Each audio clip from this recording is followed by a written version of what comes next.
അസ്സാം വലൈക്കും. പുതിയൊരു വീഡിയോയിലേക്ക് എല്ലാവർക്കും സ്വാഗതം. ഇന്നത്തെ ഈ വീഡിയോ സത്യം പറഞ്ഞു കഴിഞ്ഞാൽ ഇവിടെ അനിവാര്യമാണെന്നൊന്നും എനിക്കറിയില്ല കേട്ടോ. കാരണം ഞാൻ നെജ്ലയെ വിളിപ്പിക്കുന്നു എന്ന് പറയുന്നവർക്കൊരു ഉത്തരം ഇന്നത്തെ നെജ്ലയുടെ ഒരു വീഡിയോയിലുണ്ട്. പലർക്കും അറിയാത്ത ഒരു സത്യം കൂടി നെജ്ല വെളിപ്പെടുത്തി. ആളുകൾക്ക് അറിയേണ്ടത് നെജ്ലയുടെ ജീവിതമാണ്. നെജ്ല അങ്ങനെ ജീവിച്ചു എന്നുള്ളതല്ല, അല്ലെ, നെജ്ല അനുഭവിച്ച കഷ്ടപ്പാടുകൾ എന്തൊക്കെയായിരുന്നു എന്നുള്ളതല്ല. ഒന്നുമില്ലാത്ത ഒരു വീട്ടിൽ ജനിച്ചു, അല്ലെ, ദാരിദ്ര്യത്തിന്റെ കൊടുമുടിയിലൊന്നും ആയിരുന്നില്ല. അത്യാവശ്യം ജീവിക്കാനുള്ള മാർഗമൊക്കെ ഉള്ള കുടുംബത്തിലൊരു കുട്ടിയായിരുന്നു. ഒരു വീട്ടിലൊരു പെൺകുട്ടി ഉണ്ടാവും, അല്ലെ, ആൺകുട്ടികൾ കൂടുതൽ, പെൺകുട്ടികൾ ഒരെണ്ണാണെങ്കിൽ അതിനെ എങ്ങനെ ഏത് വലിയ വീട്ടിലേക്ക് കൊടുക്കണം എന്നാണ് നമ്മൾ ആഗ്രഹിക്കുക. 25 പവനും അതിനനുസരിച്ച് സ്വത്തും മുതലൊക്കെ കല്യാണം കഴിച്ചു കൊടുത്തു. 17 വയസ്സിൽ കല്യാണം കഴിഞ്ഞു. 17 വയസ്സിൽ തന്നെ ഗർഭിണിയായ ഒരു പെൺകുട്ടി. അത് കഴിഞ്ഞു ആ ബന്ധം എവിടെയും എത്തിയില്ല. തിരിച്ചു വീട്ടിൽ വന്നു.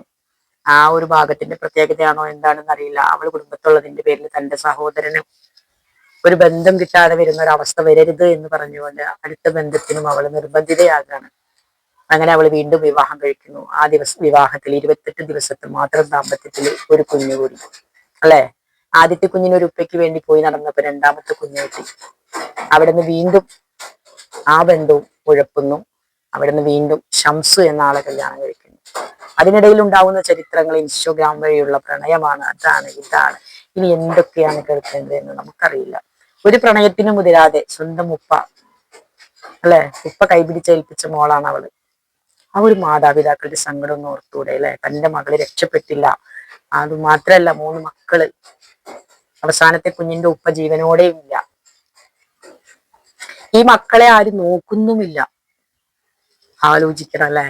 അതിനുവേണ്ടി ഒരു സമരം നടത്താനോ അല്ലെങ്കിൽ കേസോ കൂട്ടോ ആയിട്ട് അതിന്റെ പിന്നാലെ നടക്കാനോ ഒന്നും നിന്നില്ല എന്നുള്ളതാണ് സത്യം. തന്റെ മക്കളെയും തന്നെയും വേണ്ടാത്തവരുടെ പിന്നാലെ നടന്നുകൊണ്ട് അവര് തരുന്ന എച്ചില് കാശിനേക്കാൾ നല്ലതാണ്, അല്ലെങ്കിൽ അവര് തരുന്ന ഭിക്ഷയേക്കാൾ നല്ലതാണ് മറ്റുള്ളവരുടെ മുമ്പിൽ കൈനീട്ടുക എന്ന് കരുതി നിങ്ങളോടൊക്കെ ഒരു സഹായം ചോദിച്ചതാണ് നെജില ചെയ്ത തെറ്റ്. അതെല്ലാവരും സഹായിച്ചിട്ടുമല്ല. കുറച്ചു പേരൊക്കെ സഹായിച്ചു, കുറച്ചു പേര് വെറുതെ കേൾവിക്കാരായിട്ടിരുന്ന് കുറ്റം പറയുന്ന ആളുകളായിട്ട് മാറി. ഇതല്ലേ ഇവിടെ സംഭവിച്ചത്. എന്തായാലും നെജിലയുടെ കഥ കേട്ടപ്പോൾ നിങ്ങൾക്ക് എന്ത് തോന്നിയെന്ന് എനിക്കറിയില്ല. എന്റെ മനസ്സിൽ എവിടേക്കോ ഒരു നുറുങ്ങുവേദന എനിക്ക് തോന്നി. ഒരു പെൺമക്കൾക്കും മാതാപിതാക്കളുള്ള, അല്ല പെൺമക്കളുള്ള മാതാപിതാക്കളോടാണ് എനിക്ക് പറയാനുള്ളത്. നിങ്ങളുടെ മക്കളെ വിവാഹം കഴിച്ചു കൊടുക്കുമ്പോൾ പൂർണ്ണമായും അന്വേഷിച്ച് നല്ലതുപോലെ ഇഷ്ടപ്പെട്ടെങ്കിൽ മാത്രം അവൾക്ക് അവിടെ ജീവിതം മുന്നോട്ട് കൊണ്ടുപോകാൻ കഴിയുമെന്നുണ്ടെങ്കിൽ മാത്രം നിങ്ങൾ ആ ഒരു കാര്യത്തിന് മുതിരുക.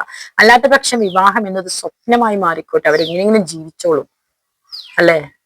ഒന്ന് ആലോചിച്ചു നോക്കുക. ഒരു കുഞ്ഞിന് ജന്മം നൽകി, ആ കുഞ്ഞിന് ഉപ്പയില്ല, അല്ലെ, ആ കുഞ്ഞിനെ നോക്കുന്നില്ല. ഉപ്പയില്ല എന്നല്ല, ആ കുഞ്ഞിന്റെ പിതൃത്വം ഏറ്റെടുത്തുകൊണ്ട് ആ കുഞ്ഞിനെ ഏറ്റെടുക്കാൻ തയ്യാറാകാതെ, കുഞ്ഞിനുള്ള ചിലവോ കാര്യങ്ങളോ ഒന്നും ചെയ്യാതെ അങ്ങനെ ഒരു പുരുഷന്റെ കൂടെ ജീവിച്ചില്ല എന്നുള്ളതാണോ നെജി ചെയ്ത തെറ്റ്?